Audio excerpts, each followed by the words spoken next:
Hello and welcome to our September procurement talk. I am joining from Danville, California today. Excited to announce that we have really nice weather and clean air. We've had crazy smoke air for the last few weeks. So very, very exciting news here. Wanted to welcome all of you from around the globe. This is an event series that we host every single month to bring the procurement community together, to collaborate, to share ideas, and talk about thought leadership. Want to give a big shout out to our 4 sponsors that make this event series possible. And I'm going to have each of them come on stage for a minute or so to tell us a little bit about their company and something cool and innovative that they are working on. So with that, I want to invite Hannah from Jager up to the stage. Hannah, really excited to have you with us today. If you could do a quick intro and then tell us something cool and innovative that your team is working on. Yeah, thank you, Sarah. First of all, thank you for having us. I know I'm excited to be here. I always gain a wealth of knowledge whenever I listen in. So I'm happy to be here on behalf of Jager. We are a SaaS-based full source-to-pay procurement solution. And something that we're really focused on at the moment is any and all things ESG, environmental and social governance. So we are actually having a 4-part webinar series that we will be launching soon. And that will be called Procurement with Purpose, Protecting People, the Planet, and Profit. So definitely stay tuned to our social for any upcoming details if you're interested in attending that upcoming series. Awesome, Hannah. Looking forward. I know I'm going to register, and thanks again for being here, and enjoy our panel discussion today.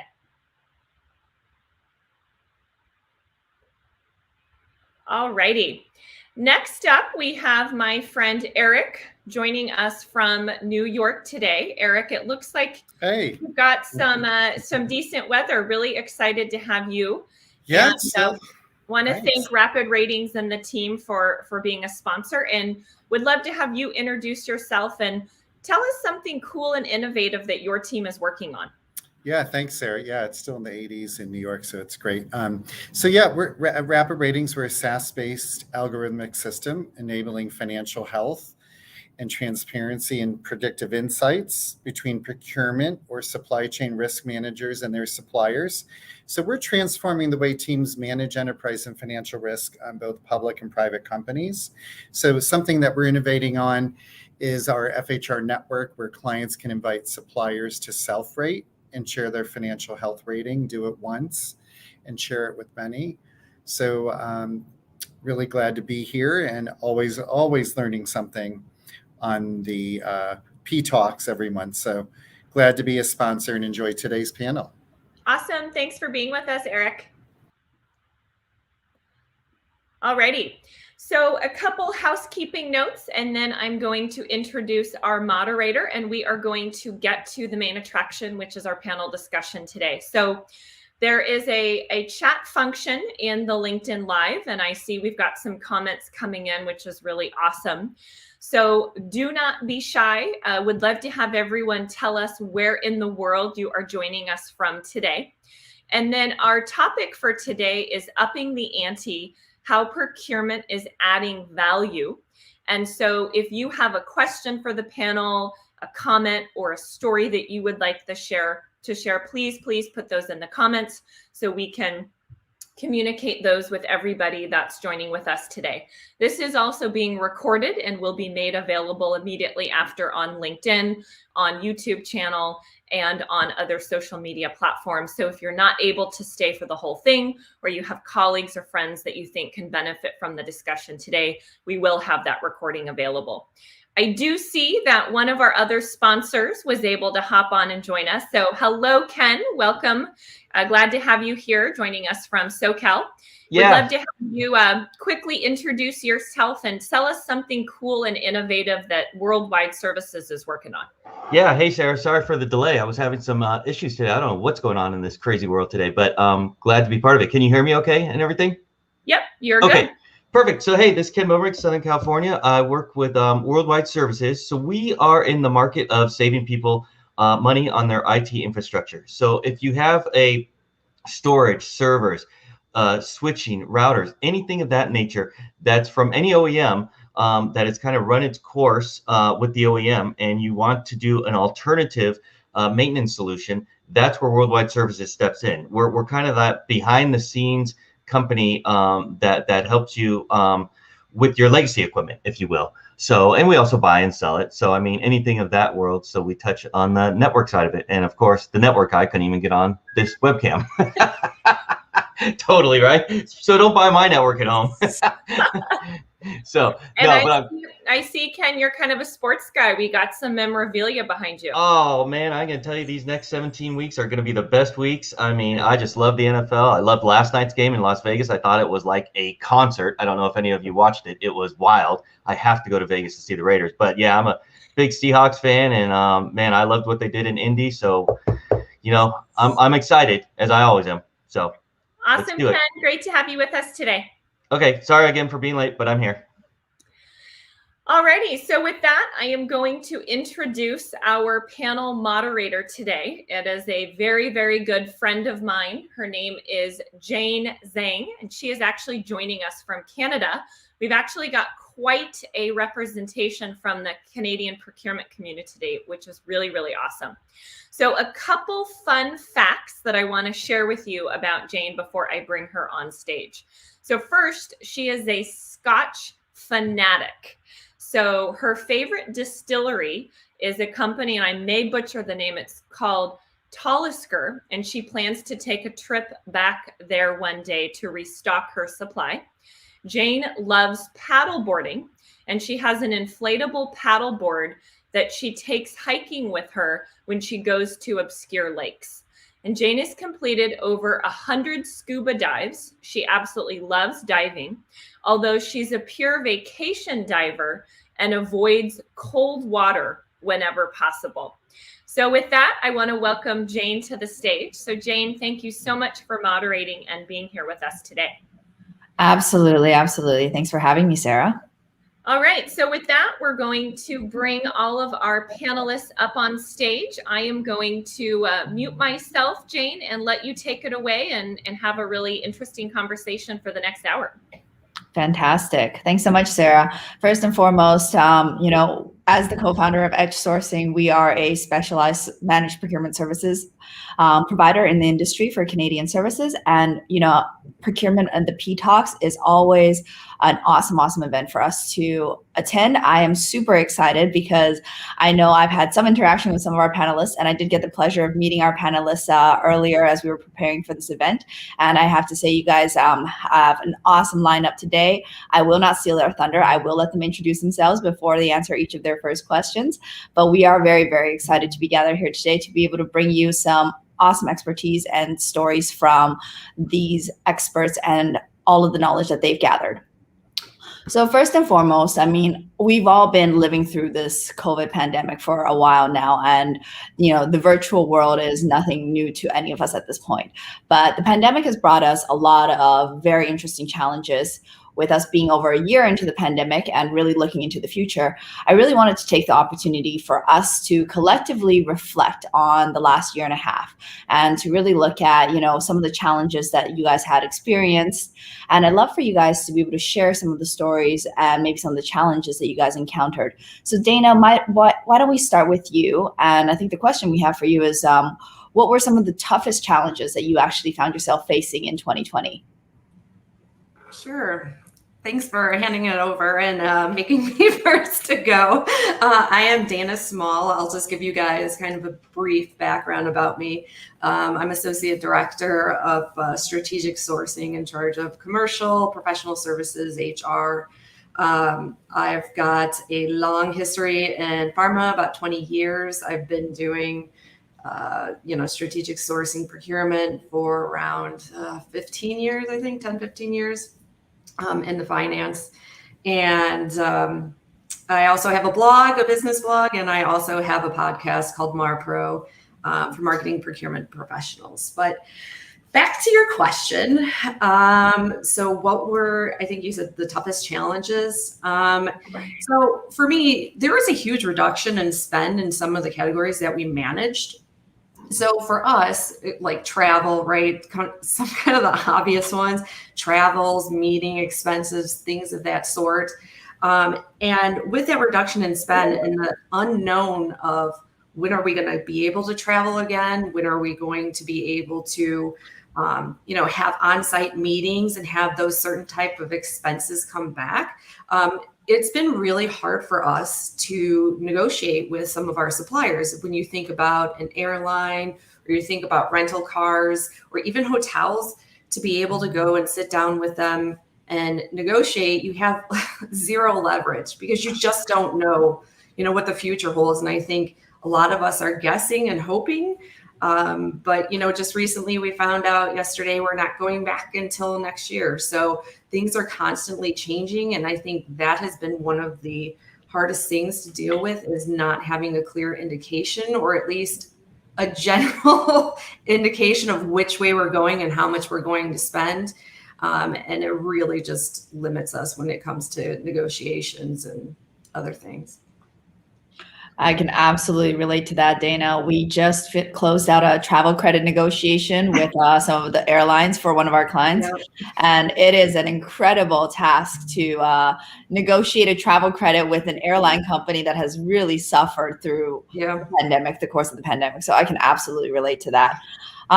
The next person I'd love to call to the stage, Stephanie, I'd love for you to introduce yourself. Fellow Canadian represent, fellow Montrealer represent. How have you and your team managed the current labor shortage situation that's happening? Just first of all, hi everyone. My name is Stéphanie Leduc. I'm a Senior Director Sourcing Strategy and IT Portfolio at National Bank of Canada here in Montreal. So thank you very much for having me. Really appreciate it. So yeah, this is a good question. It's a real problem for all of us. There's two things here: attraction and retention. It's very difficult right now in the market. Company needs to be attractive for candidates. I mean, how to create a work environment to attract people, where people can feel comfortable and make sure that they can contribute regardless of their background or culture. So they want to be able to bounce their ideas, challenge each other. It's diversity and inclusion for sure. So understanding and managing diversity means listening to someone else, even if you don't like what you hear. It's very important to create the right work environment. A great example for that is for attraction retention is, for example, student and interns. We want them to come back, work for you guys, for the company where you at. So they try it. If they liked it, they want to come back for sure. And this is what we want. Of course, we need the full plan, all strategic workforce plan. This is very important, and diversity and inclusion should be part of it for sure. Yeah, and I love that. And it's such an incredible thing to hear organizations that are still working on building up that culture, especially with us all moving to virtual remote. You lose so much of that in-person, face-to-face, I'm sitting at a coffee cooler conversation. And we don't realize how important that was to building the culture of a company until after we've lost it. So thank you so much for that, Stephanie. So another topic that's really, I think, been of interest over the course of the last while is the pandemic has shown light on procurement's importance in organizations.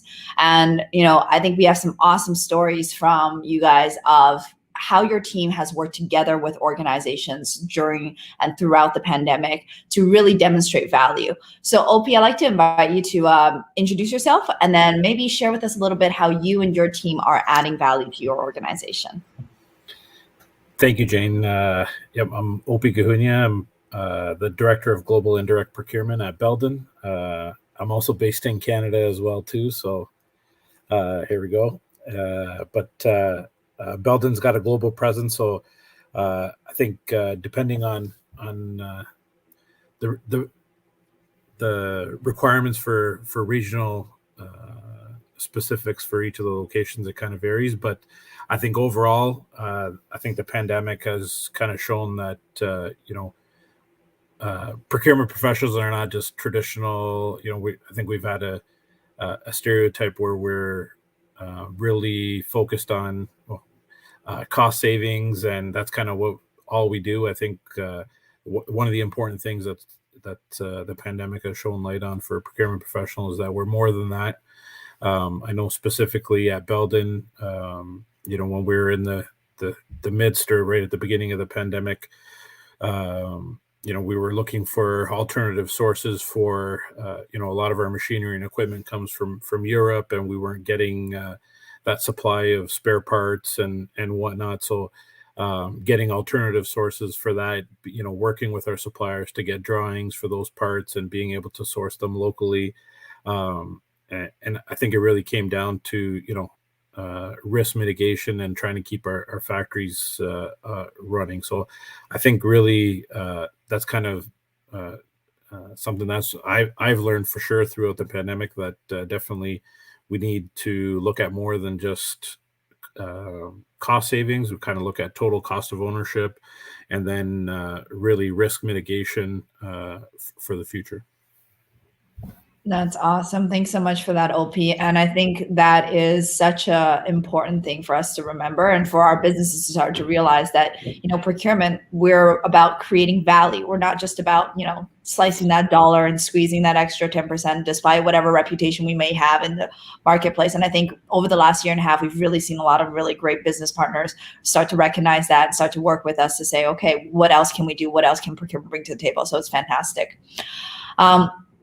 Greg, I'd love for you to introduce yourself, of course. And speaking of people, speaking of organizations and stakeholders, maybe you can share a story around how you involve stakeholders in that contracting process, both through the finalization and the ongoing management.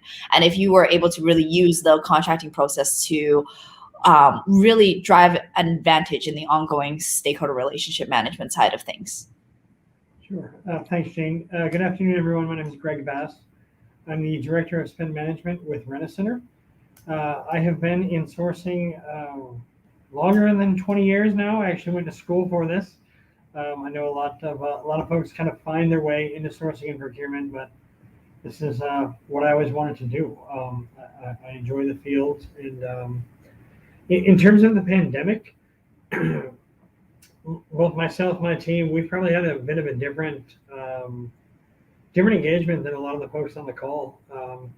Being based in Texas, we culturally have approached the pandemic a little bit differently.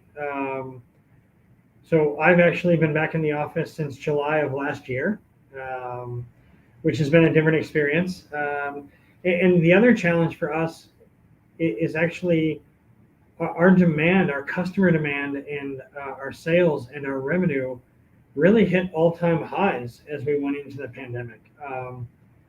As the supply market tightened up, there were, a lot more folks needed computers and monitors or washers and dryers or office furniture. And that really put a strain on our entire organization and us in the indirect side. So there were some days that we would move from negotiating multi-year, multi-million-dollar software renewal. And then there were other days where we'd spend all day trying to find thousands and thousands of bottles of sanitizers or masks to keep our customers and our coworkers safe. In terms of serving as a strategic advantage through the contracting process or working with our stakeholders, the number one thing that we always focus on is flexibility and really understanding our stakeholders' needs. There are so many times that a stakeholder would come to us and ask for one thing, but with our understanding of the market, with our understanding of our suppliers' capabilities, and what resources they have available to them, we frequently present options back to our stakeholders, give them the pros and cons of each, and always work to make sure that we understand what really matters in terms of defining a scope or a need and making sure that we address the true need as quickly as possible. And then in terms of finalizing through a contract, it's an active dialogue where we're explaining a lot of the clauses to them, or explaining some of the different options to them and how it would impact their engagement model with a supplier. The other big challenge that we've had over the past 3 years, our company has gone from agreeing to an acquisition at $1.6 billion to acquiring a different company for 1.3. So it's been a very dynamic 3 years. And because of that, we've had lots of different experiences in terms of crafting contracts for maximum flexibility, whether we're rapidly ramping up or ramping down, and having that open discussion with the stakeholders. Awesome. Thank you so much for that, Greg. And I think all of us in procurement in some function remember the mad dash that happened early last year when all of a sudden we all had to buy sanitizer and masks, and there was a mask shortage all over the place. And of course, they called procurement, right? Because who else are you going to call? You can't call Batman. He's busy. Awesome. So now a quick reminder to the audience. I did see a question come in.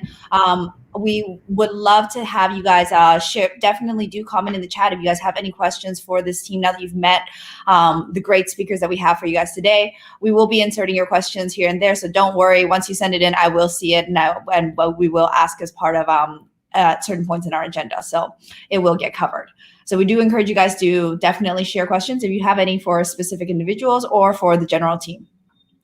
One of the topics that we definitely wanted to cover was around the major supply chain challenges. So I think even more than COVID, I think we've seen a lot of interesting, news stories. I'm thinking of a certain ship that blocked a certain canal for a while.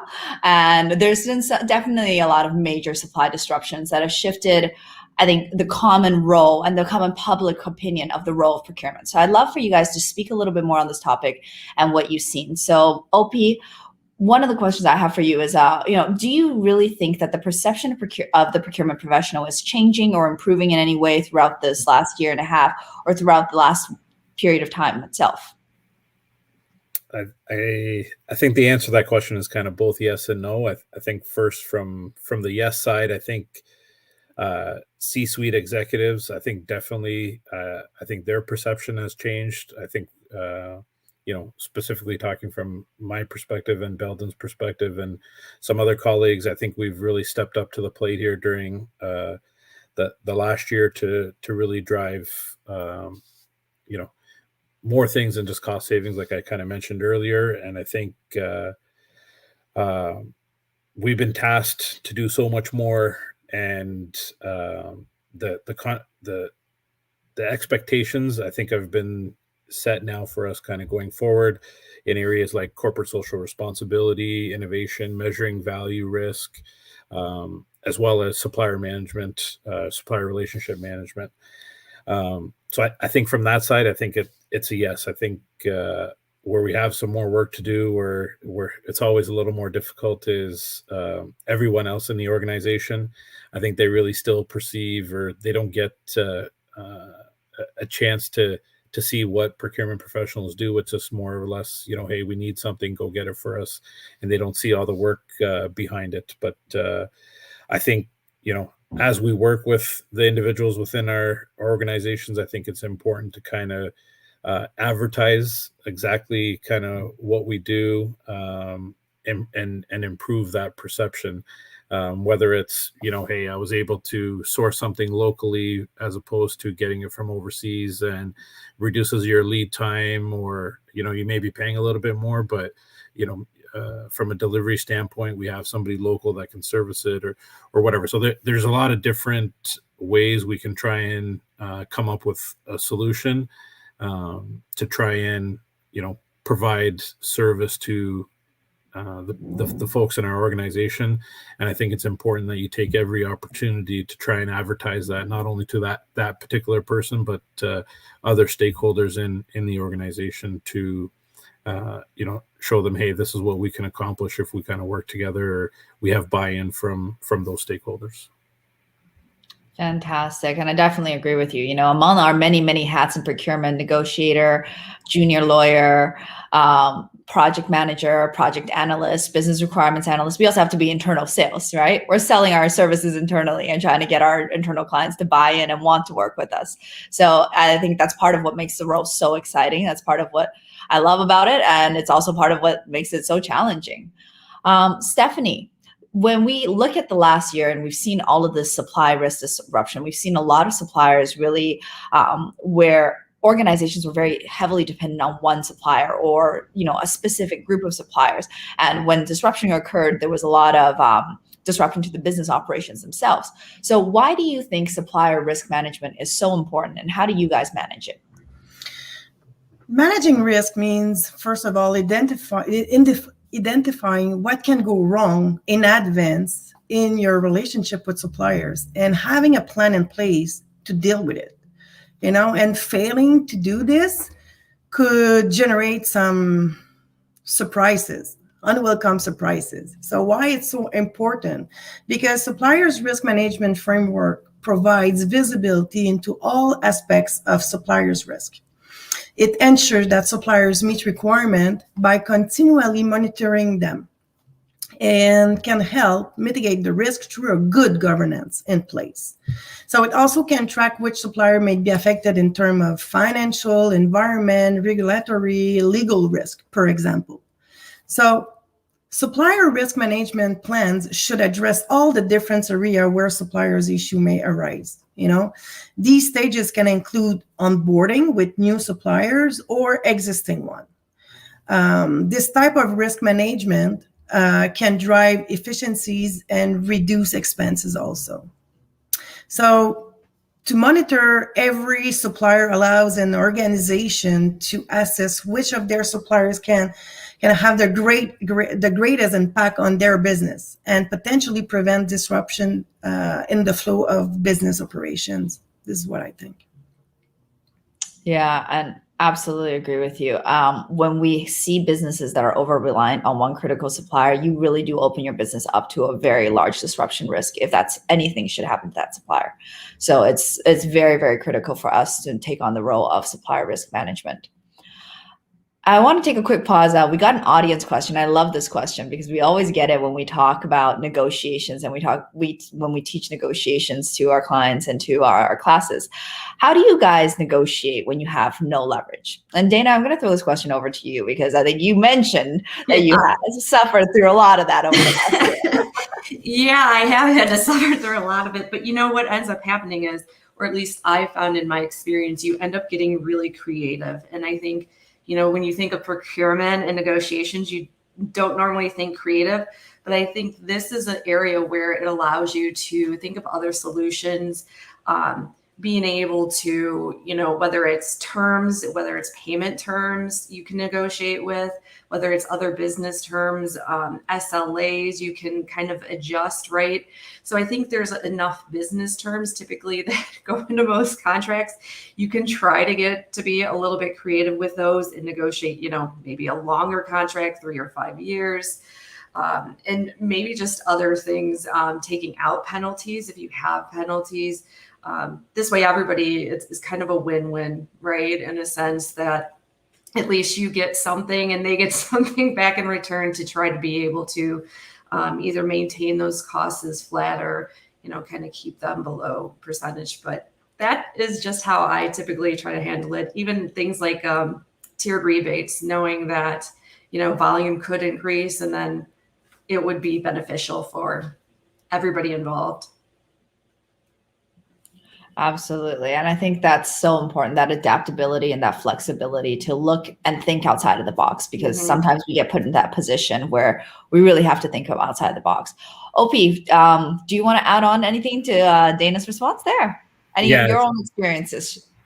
Yeah, I think I'm going through a couple of those right now. So I know, kind of to add on to what Dana was saying, I think it's important to try and find, you may not be able, or you may feel like you have no leverage on the actual, whether it's software or whatever you're trying to procure the deal for, but there may be other things when you look at training or implementation or, additional, whether it's that supplier has annual conferences that you can maybe attend and trying to get those included. I know it's not, specifically a cost savings, but at the end of the day, I think it adds some value, and you're able to show that you can, get some movement on their original position.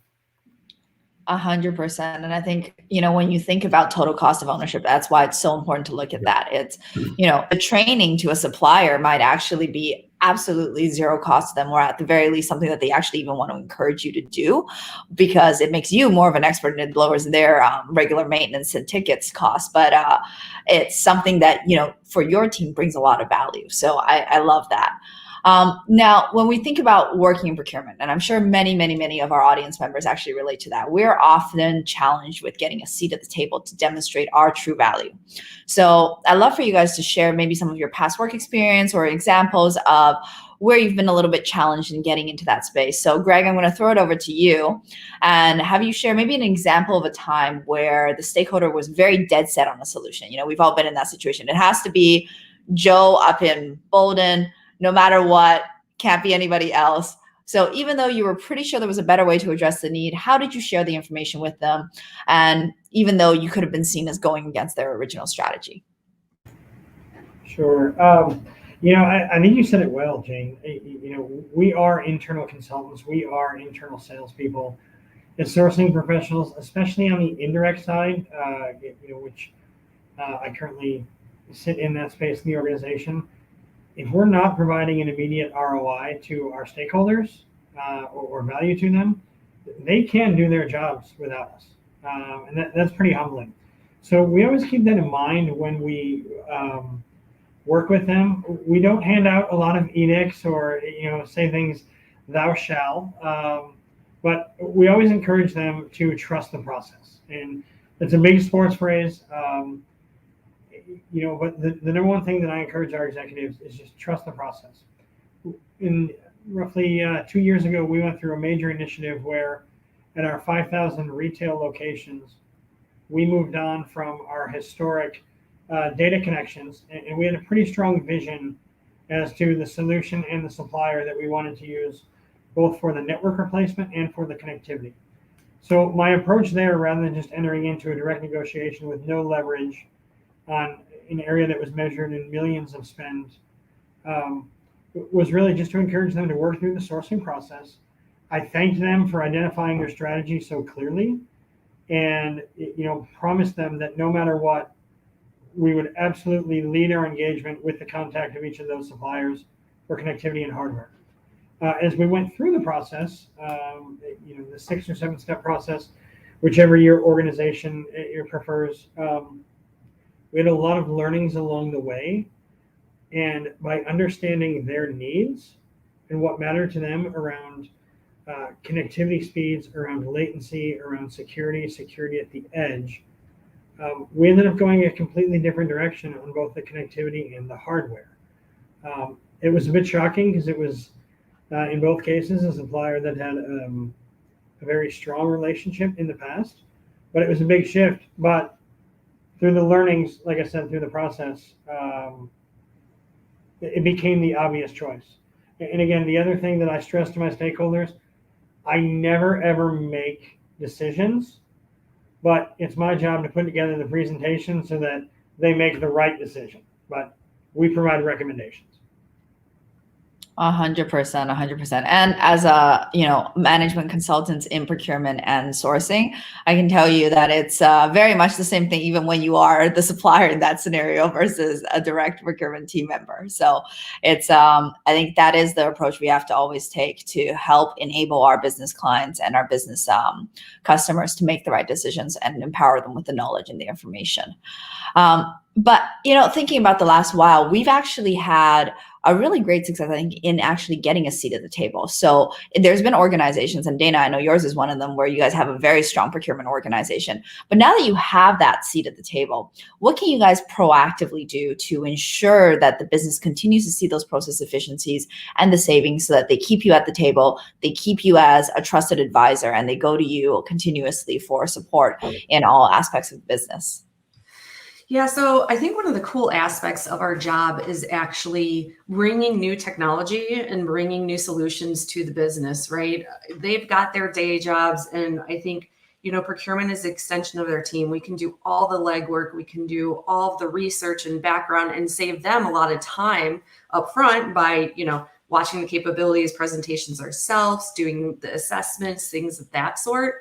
But being able to find those new technology solutions and bring them to the right people within the organization, I think is the most amazing thing you can do, because you're proving to them I'm thoughtful and I'm trying to do what's best for not only you, but for the company. And so by doing this, you're saying, hey, I'm part of the team. Whatever your goals are, my goals are, and let's just, continue on this together. So I think by being proactive and finding new solutions, it's probably one of the best ways you can get somebody to trust you and then, continue to keep you at the table. 100%. It's my favorite look when you get in front of one of their C-suites and you say, hey, look, I did a spend analysis and I found this opportunity to maybe save you a couple $1 million. Are you interested? I hardly ever get no to that answer. Usually it's yes. Exactly. I mean, and even finding other technology solutions that you think could potentially save the company money or that are cutting edge. I know I just talked to somebody who's doing like holographic presence, which is really cool and new. And there's a lot of different ways you could, use that and potentially save money. So I've reached out to all my business partners, trying to see if they're interested. But I think it definitely lets them know that you're keeping them top of mind and trying to do what's best for them too. That's awesome. And that's very 2050. Sarah, I suggest for the next Ptalk, we set up some holographic projections. That'd be great. Now, a quick detour. I know there's an awesome discussion happening right now in the comments here around what do we do in emergency response? And, really, I think there's a very clear and evident suggestion here that our procurement policies almost became a hindrance in the cases of pandemic, in the cases where suddenly you lose your primary supplier and now you have this need to quickly source anybody who can fulfill that need and bring them in. And then you don't have the time to necessarily go through your supplier qualification. You don't have time to necessarily go through all of the different checks and balances that all of the procurement processes have put in place to protect an organization, because now essentially the house is on fire. I'd love to hear you guys share maybe a little bit about your opinion, your stance on the idea of how should we as procurement adjust our protocols looking forward into the future, so that we could potentially respond to these FEMA or these emergency situations a little bit faster and a little bit more fluidly. Maybe I'll toss that one over to you, Stephanie, to start us off. If you don't mind, I've totally put you on the spot there because we pulled out from our comments here and our discussion here. But essentially, I think the question is like, when we are looking at our procurement policies, when we're looking at adjusting our procurement policies, what do you see potentially changing to allow for more flexibility and more fluidity during the pandemic and a post-pandemic world or in an emergency situation?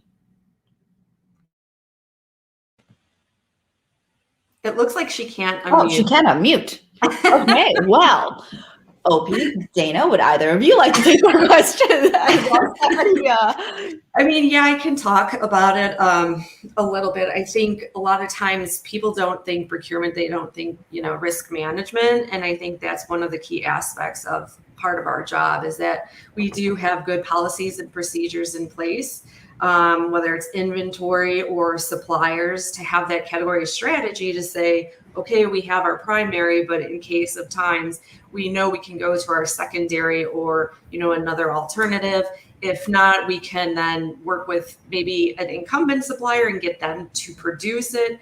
So I think by having a really good long-term category strategy and understanding your supply base, you can kind of think ahead and have that prepared for and avert that risk, right, of potentially stocking out and having an incumbent supplier who's only one who produces that. You should already be in and working with somebody else to try to get them to be able to be a secondary supplier at that point in time. It should be part of your plan. 100%. Supplier development and developing out that secondary source is so critical. And I mean, knowing the industry you're in there, Dana, and Opie, I'm sure you're going to expand on this as well there. But knowing the industry, I mean, we often get into this position where there is only that one supplier, but it doesn't have to be that one supplier for the rest of time. You can always develop out other sources. So Opie, I'll hand it over to you. Yeah, I just wanted to add in to Dana. I think if you kind of wait for another pandemic or anything else from an emergency situation, you're already too late. I think you need to, either when you're onboarding a supplier or when you're have a product or item that you're getting, I think that's the right time to make sure that you have either an alternative source or an emergency kind of protocol for if you identify that as a key item or a strategic item that you need to have in place. I think you need to have that emergency plan kind of set more on a supplier to supplier basis or product to product basis, as opposed to just kind of an overall encompassing emergency policies or something that would be over encompassing like our standard procedures and policies would be. I think if you have that in place beforehand, you kind of have your playbook as far as what's going to happen, or if something does happen, you're able to quickly maneuver or use that playbook to procure whatever you need to get in. So that's my 2 cents and some of the strategies that we've used at Belden to help us here going forward now, especially for equipment coming out of Europe, Germany, Italy, and stuff like that. We are looking for, spare part suppliers that can help us locally as well, or we're making sure those suppliers have enough on-hand quantity in their in North America to support our business. Fantastic. Thank you for that, Opie. Stephanie, do we have your mic back, or are you able to unmute? Yeah, sorry. Yes, we have audio. Difficulties. I don't know why. So I'm very sorry about that. Not a problem. I just wanted to see if there's anything you wanted to add onto there. You might have missed a little bit there, but we're talking about essentially any sort of changes that you would perceive you guys potentially making to your procurement processes to adjust for emergency type of situations going forward into the future.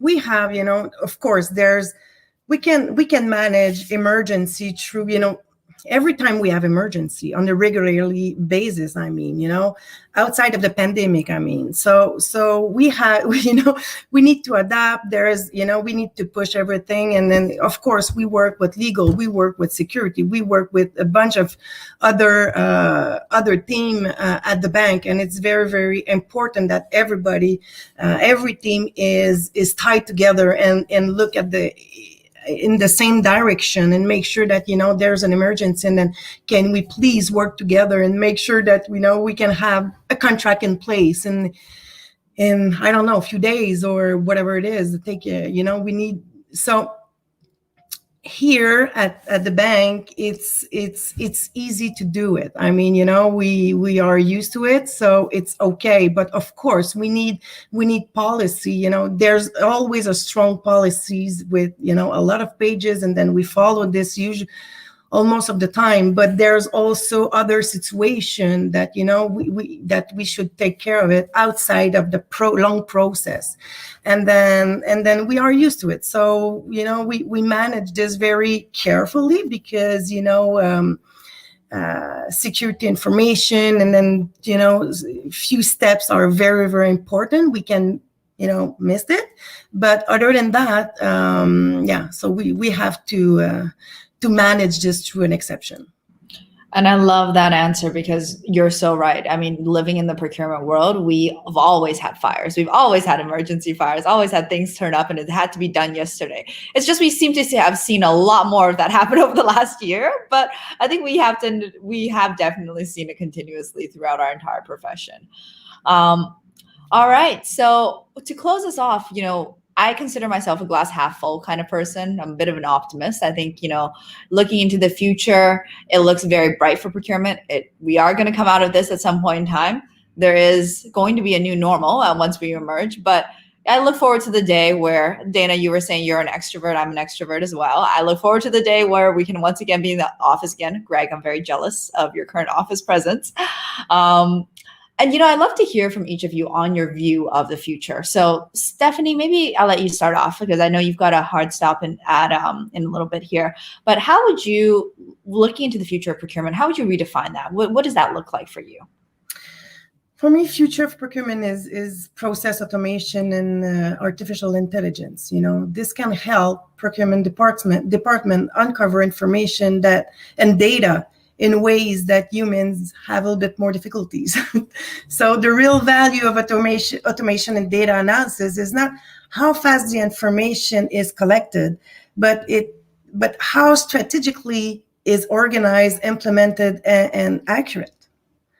The time to embrace it is now. So let the robots, focus and assist with data analysis and process automation, and let the best talent, so to create, innovate, problem solve, and make the organization stronger, leaner, and more competitive in the age of automation.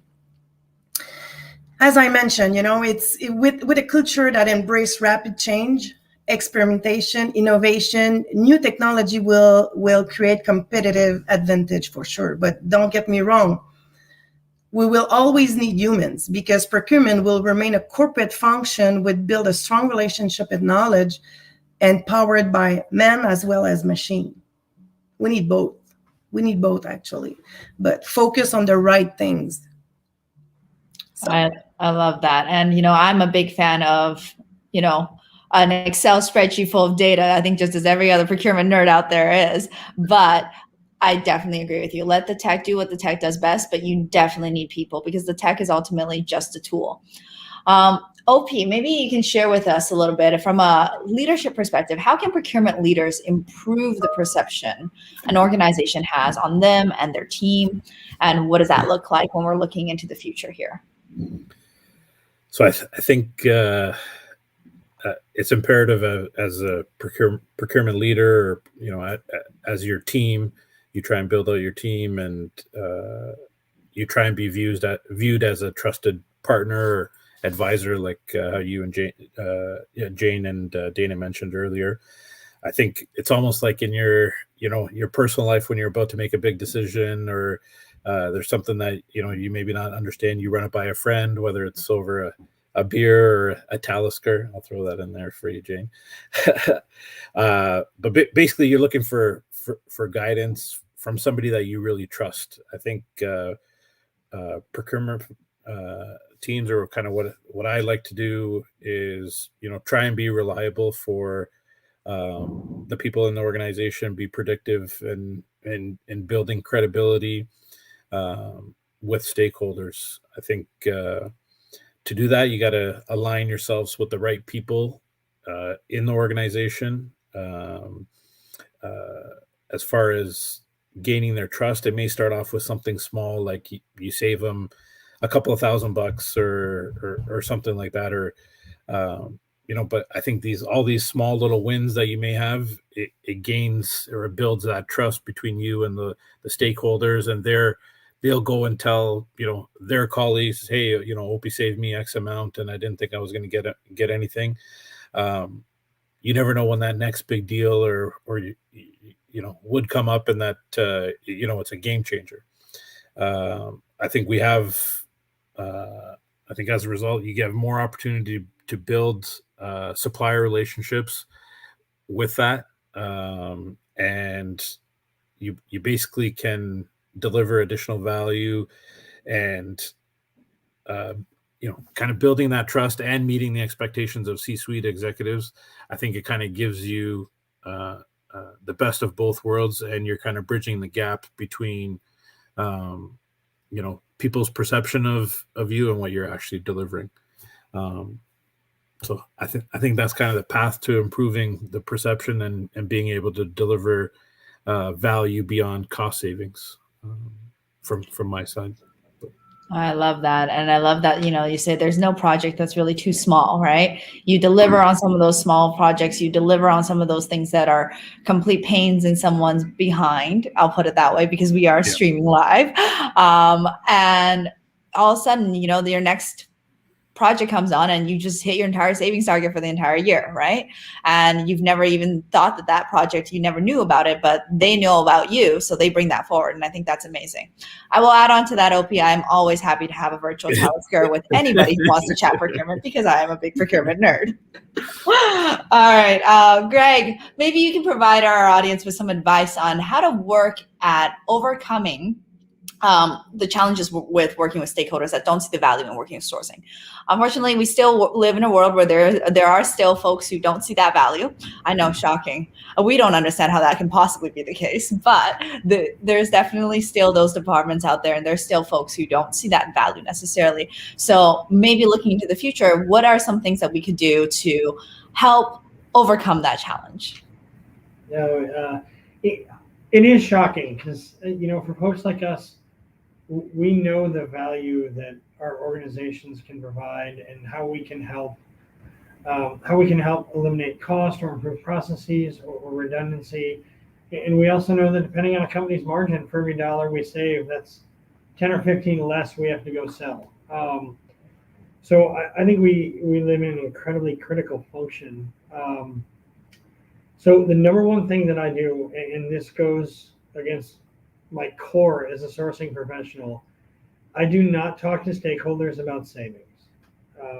They don't care. They have their budget set for the year.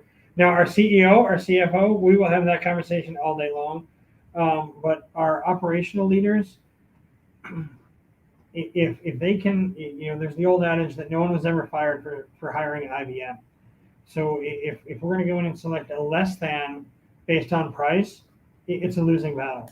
So I always try and live in their space and encourage my team to understand the technical aspect of whatever role, right? And that's obviously the technical lane is a little bit different in marketing or real estate than it is in the obvious example of IT, but we have to understand and be able to have a basic technical conversation, understand their needs, understand their pain points, and where they want to improve. We've talked a little bit about data analysis and understanding all the data that's available to us.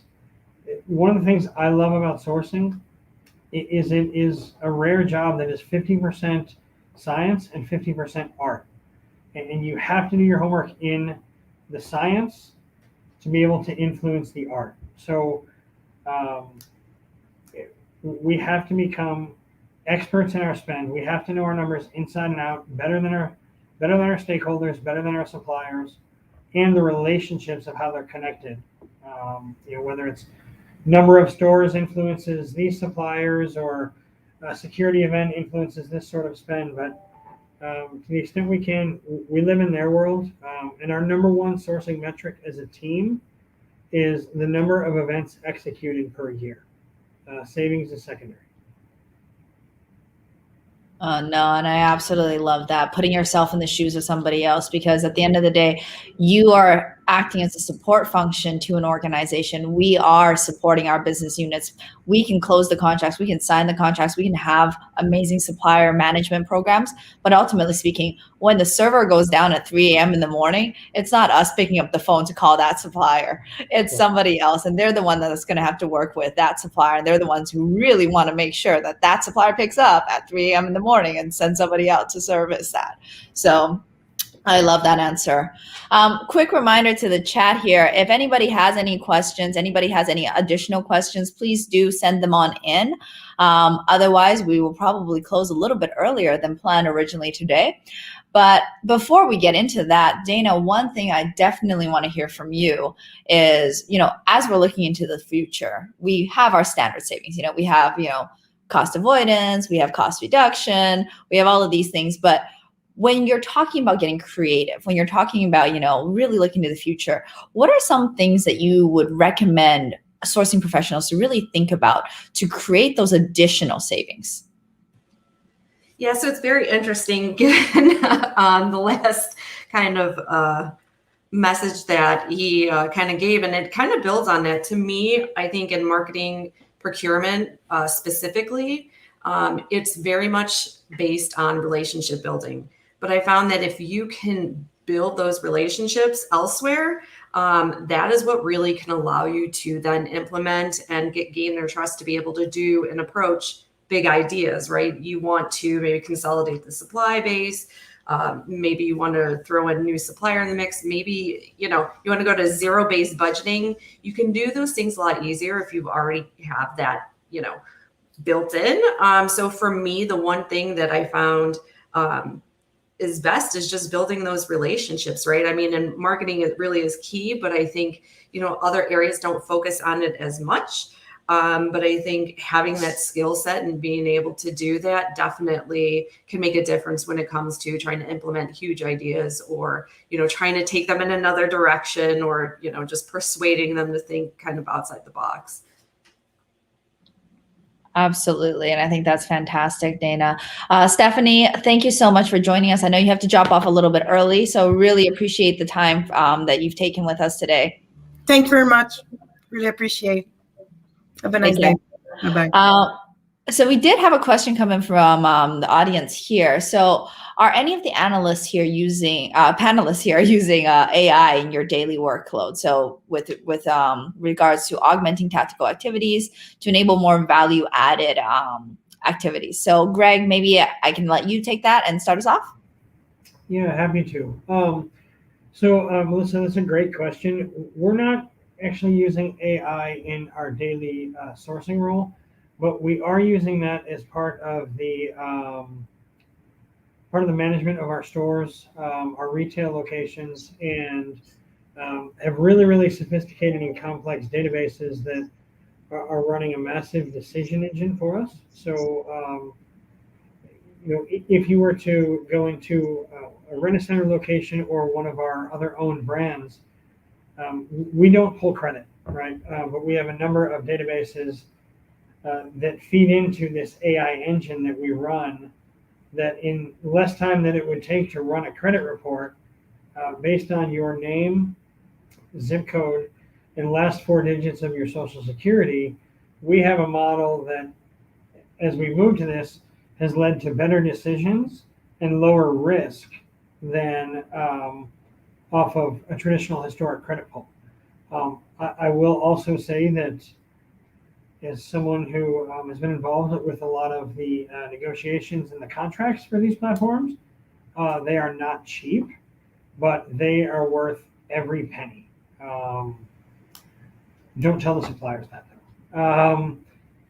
But we are challenging ourselves to try and figure out how to use AI more and more. We haven't quite found a solution yet on the indirect side. I think it might be a little more helpful in terms of the direct side, materials forecasting, materials planning, things along those lines. But on a similar note, slightly less tech and exciting, but we are using a lot of process automation that is replacing individual keystrokes today. Absolutely. And I think on that topic, Greg, it's always interesting to me how when we as procurement go to buy our own tools, we almost become the same BUs that we always struggle. We struggle to overcome those challenges with. So Dana, maybe I'll let you expand on this a little bit, and I'm leveraging a little bit of my understanding of our past history there, but maybe you can expand and share a little bit what BioMarin is doing in terms of AI. Yeah, so we aren't, as far as I know, I have limited knowledge of what everybody's doing across the organization. We don't really use it in our day-to-day, but we do use it in some of the softwares that we have. So Tealbook is one of the softwares. I know they use AI, and that is a place where basically it's like a LinkedIn for suppliers, right? It has your supplier database in there, and then it matches it up with, external information, about the supplier. There's tons of stuff out there. And I think that AI really can make a difference when, you're sitting with somebody and you may not know every single supplier in the category, and you want to know something really quickly. You can go to that source and they can pull it quickly, and they can use the AI to be able to just get you results, that make more sense versus going to Google or something of that sort. Awesome.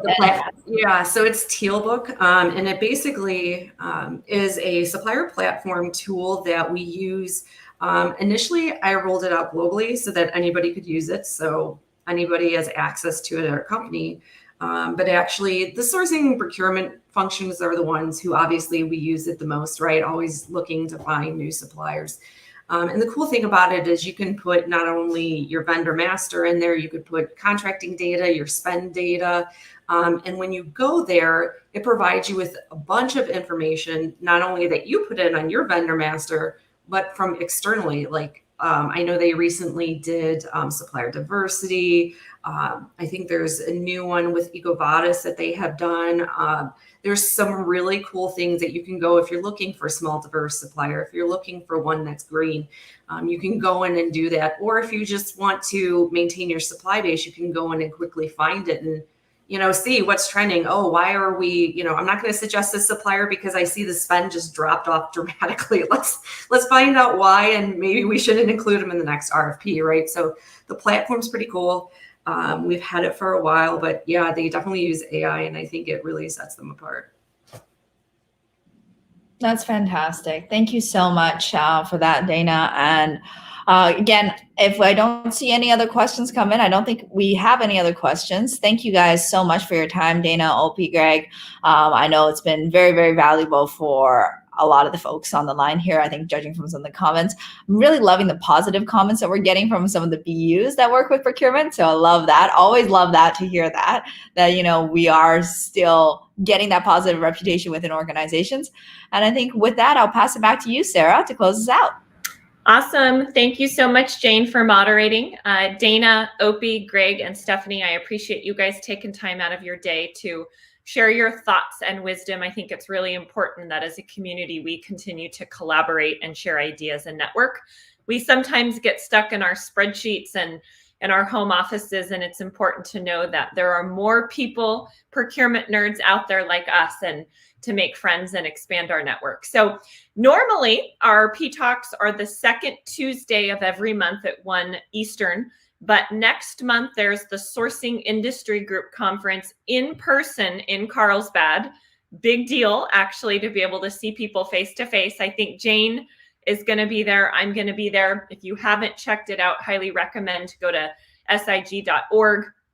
And so because of their conference, we're going to pivot when we're holding our Ptalk so it doesn't conflict.